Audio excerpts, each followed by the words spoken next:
Hey, what's up everybody? Ed the Pond Professor here. I am coming to you from Aqualand. I'm going to give you a little bit of an update. Greg and I were over at a customer's house. He has Midland painted turtles that lay eggs on his property. Bob has since watched them over the years. So he puts in these cages going over the top of the nests. We went out there, we dug up some of these nests right when the turtles were hatching. We brought some of these babies back and I'm going to show you a little bit of what we're going to be creating for them throughout the day today. All right, so you're in for a treat with this one.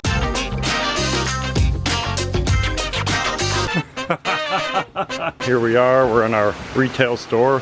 Here are the baby turtles. They are doing fantastic right now. You can see they're getting very active. They're growing quickly by the day. We're feeding them high protein diet right now because this is the time that they need to gain mass. We're going to create a bigger tank for these guys, and that is going to happen right back over in this area. This is going to become home to these turtles for the next 6 months or so until springtime, and then we're going to release them into the wild. Got this big tank, got a really cool stump. I have our filtration system, so this has the pressure filter. It also has a pump and it has tubing. I have some river rock. I also got some cool little stones and stuff like that to decorate things up, and I have some aqua blocks. I also have some of these drainage cells and some filter pads and things like that. I'm going to set this tank up over in this area, get a new light there, going to give them better water quality and the space that they need. Because of who we are, people are always contacting us and bringing us turtles. Kind of become almost like a little turtle rescue facility, and that's because we have the facility for it and we talk about it all the time. Greg is always talking about his love of turtles, and that's how we got into the business. So people hear this and they bring us their turtles that are getting a little bit too big. So this is some of the challenges that we have. What I like about what we're doing with this new tank is we're going to release them back into the wild. These turtles that have been given to us have been brought up in captivity their entire lives. They probably would not make it too long in nature. So what we want to do is set these new turtles up in this tank, have them kind of grow on their own, get them strong enough, give them a little bit of a head start, and then they'll be able to be released into the wild in springtime.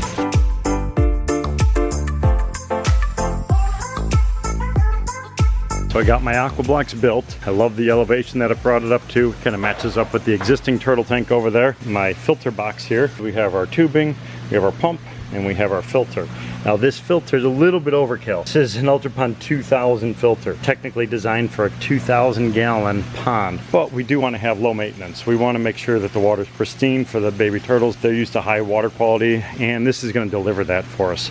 So I've opened up the pressure filter, and inside there are bags of these bio balls. So what these do basically is they create surface area for the beneficial bacteria and enzymes to colonize. If you look at this stuff, the way these are designed is they just have lots of these little fins and stuff on them. Every square millimeter is going to be covered with bacteria, enzymes, biofilms, and things like that, which is actually going to detoxify the water. So that's an important component. The other thing we want to do is we want to add water in here, which is going to allow us to position the top piece back on top, and that's because we have to allow water to kind of flow in through this entire system and then back out. So here's the top assembly. We have water flowing in through this guy here. The water comes out, hits this diffuser plate, which spreads the water out. The water then is going to go through the biomedia, and then it comes back in contact with the UV sterilization unit. Now, I don't like using these all the time, but in this application it does make sense because we're trying to create a really good environment. This is an Aquaforce pump.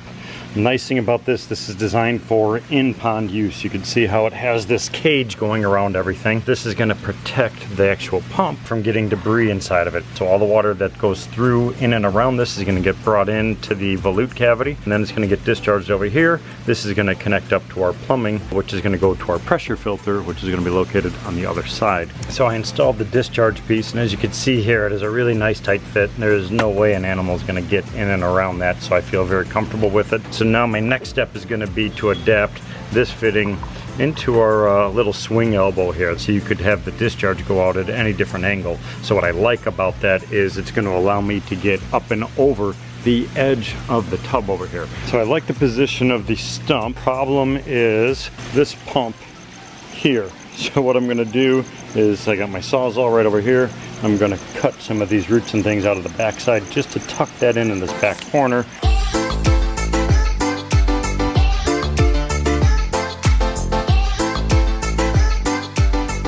Pump is positioned. I have my main 1.5 inch line coming out. You have an in, you have an out, and then this is waste.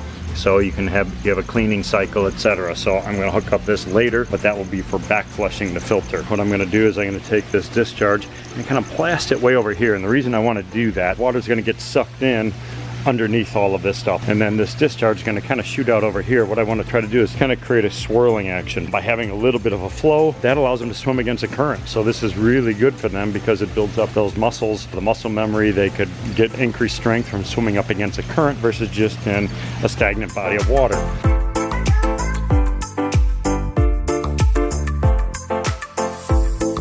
So I got my plumbing in, discharge out, creating that swirling area. This is going to be a deeper zone.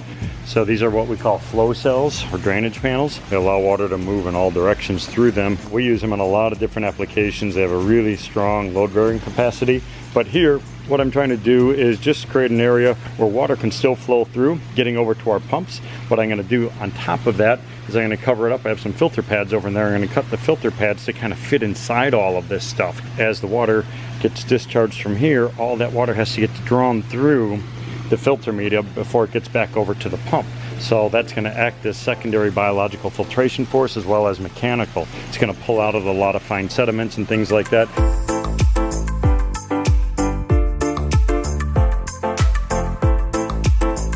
And now what I'm doing is I'm going in and I'm literally trying to fill in every little crack and crevice because I don't want those little turtles getting stuck inside of there. So my next step, I'm going to come in with my waterfall foam. This is an expandable polyurethane foam. It has carbon black added to it. It's also a minimal expansion foam. It doesn't ooze out all over the place if you've ever used like a Great Stuff or something like that. This is a lot easier to work with. We're going to try to fill in some of these other little gaps that are difficult to fill in with the filter pad. And I just want to block all those little cavities and entrances the turtles might get into.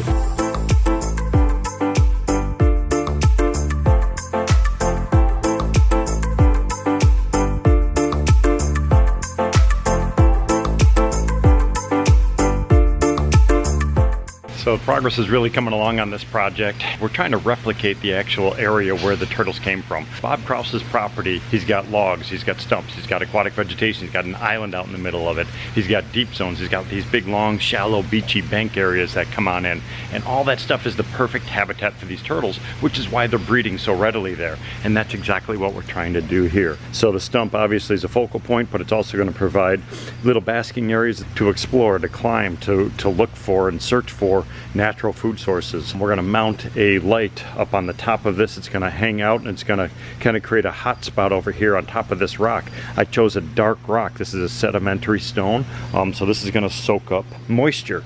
So as that water wicks up into this natural stone, all that moss and all the lichens and stuff like that will continue to grow. But what that also will do is it's going to provide a nice warm but yet a moist environment. You can see this is also set on a slope. So there's going to be different levels of water and dryness on top of that, which is exactly what happens in natural systems. And remember, that was our entire goal with this. We didn't want to capture turtles just for the sake of capturing turtles. We want to help repopulate the area, because there's a big problem out there. The problem is declining habitats, water quality issues, stormwater runoff, there's all types of predation, and some of these are natural factors obviously, but others are not. Others are man-made. So what we want to do is give them a little bit of a helping hand, and we want to try to give them a good head start so they could help to repopulate the natural populations. These back areas, these were my areas of concern, so I foamed all this stuff in, creating a barrier. Turtles are not going to be able to get inside of the area where the pump is located.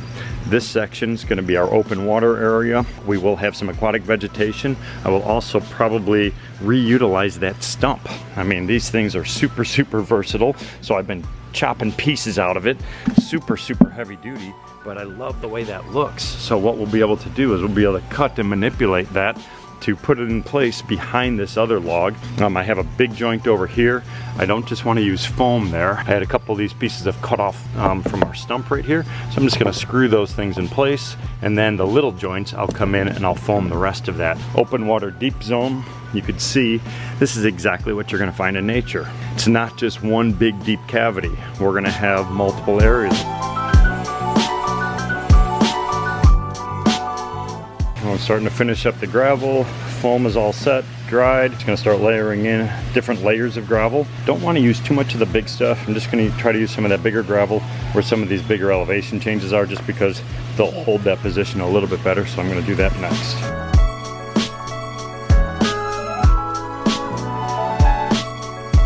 So I have the river stone in place. So now the next step is going to be to wash everything down. So I brought in some other bigger pieces of stone. The 2-inch river rock was not holding on some of those elevation changes, so a couple of these flatter skinny pieces are really doing the job for me. Also kind of breaks up in the monotony of all just river stone in the bottom. There's a lot of different areas for different depths of water. So next step, wash it down, get the pumps running, and then start adding in some of the aquatic vegetation, and then finally the turtles.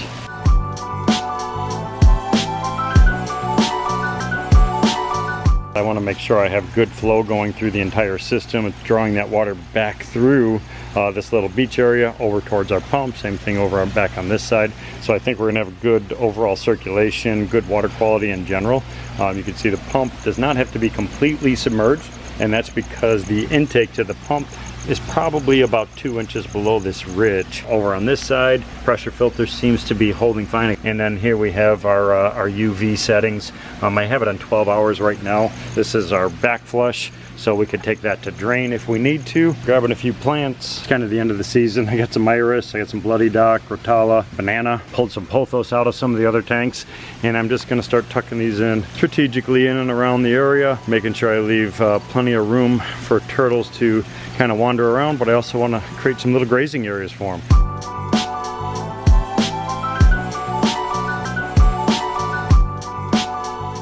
Success.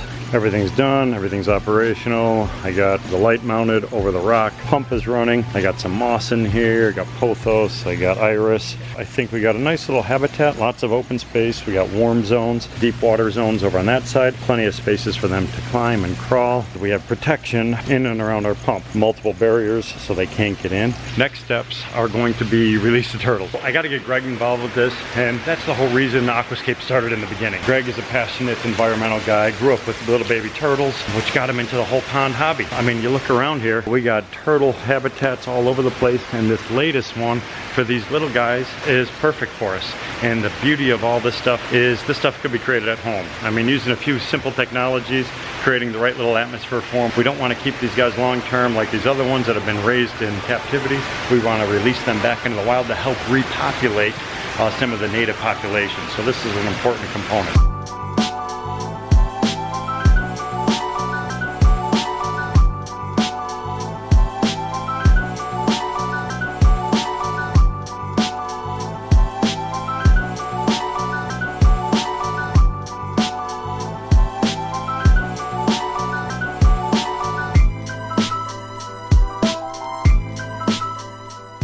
I am so excited. I just got back from out of town. Bob is kind of a hero to me because when I was a kid, I went to his pet shop, Noah's Ark Pet Shop. I went to one of them in the mall, but I've been growing out turtles in my backyard forever. Turtles come in, they lay eggs, but I've never actually kept them over in the winter time. I got inspired by Bob to do that, so I have not seen the tank that Ed created for my little zoo back here, but I'm gonna see it for the first time. Are they the cutest things ever or what?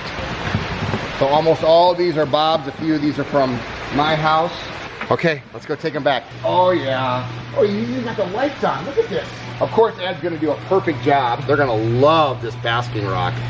Okay, let's put these guys in here. Oh, that is the cutest.